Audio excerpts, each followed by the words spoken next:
would like to start by saying that I'm a person of trans experience, which in itself is a very broad spectrum. I'm also the director of the Trinidad and Tobago Transgender Coalition. So I do a lot of work in terms of navigating persons throughout the healthcare system, helping them with housing. It has been a really interesting journey.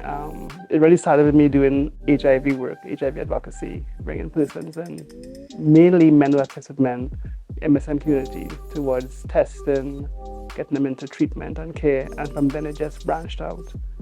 Then Brandy Rodriguez, our founder of Trans Coalition, when she formalized the coalition, she asked me to be a director, and I agreed. Well, Trans Coalition is like a human rights advocacy group, and we focus primarily now on persons of trans experience. So that could be anyone who's a binary trans. When I say a binary trans, I mean someone who have been assigned male at birth and is now living as a trans woman, or someone who may have been assigned female at birth and is now living as a trans man. And in between that spectrum there we have persons who may be agender, non-gender conforming, persons like myself who may be cisgender in how we identify, but our presentation is not necessarily what our biological sex is. Anything in between there is just not binary, falls under our purview. What we do really is advocate for healthcare, because being a trans person in Trinidad, it's probably safe to say we don't exist. People don't really see trans people around, and accessing healthcare is a real challenge for both trans women and trans men. The statistics really show that they are disproportionately affected by HIV. Many of them are in sex work, mainly because they cannot, well, there's a lot of layers of oppression there. So you might find they may not stay in school long, so they lose any really opportunities to be part of the income-making sectors of the economy. They don't really get too close to there. Often they find themselves doing sex work as a form of survival. Accessing healthcare becomes a problem.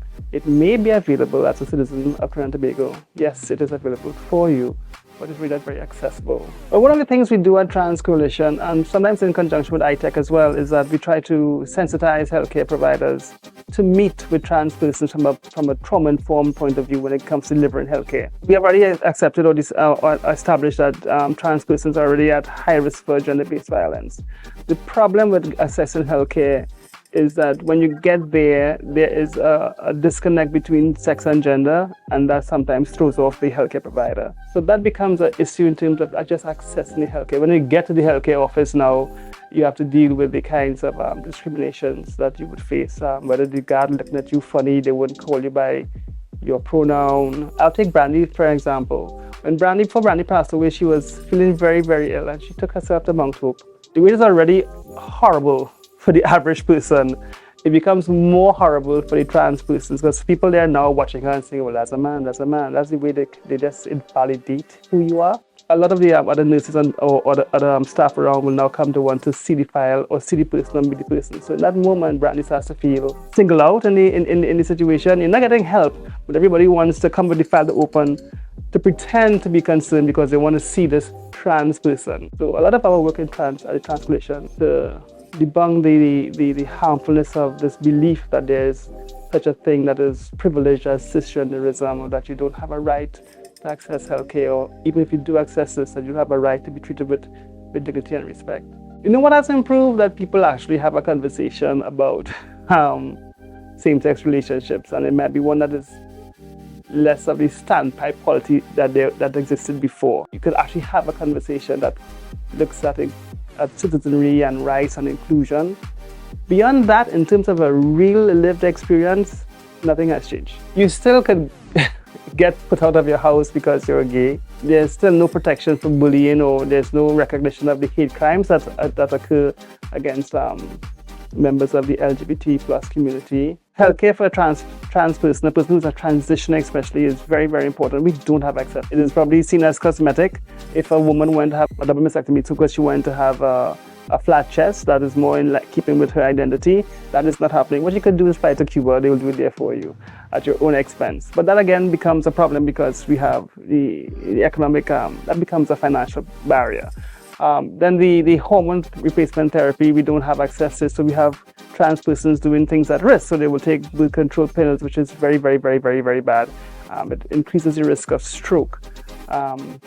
amongst other complications, and then you don't have doctors monitoring the hormone levels within the body. So it's really kind of hit and miss, and it's something that is just not being talked about or discussed or seen as something that is necessary for trans persons. So they do it on their own at great risk to themselves.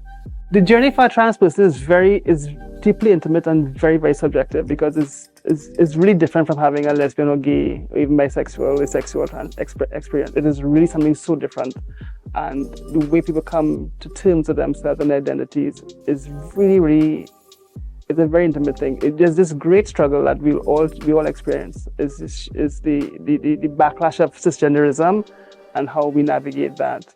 I could just say that for those of us who have crossed that threshold and have become at one with ourselves, not trying to pretend to be and come into terms with how we feel comfortable expressing ourselves or who we think we are in terms of our identity, that kind of peace and salience and that sense of wholeness is amazing. And how we get there for each of us is very, very different. Your own tribe, as it were, there's just no compromise for that. No amount of laws or societal change could really take the place of being psychologically sound and content with who you are as an individual.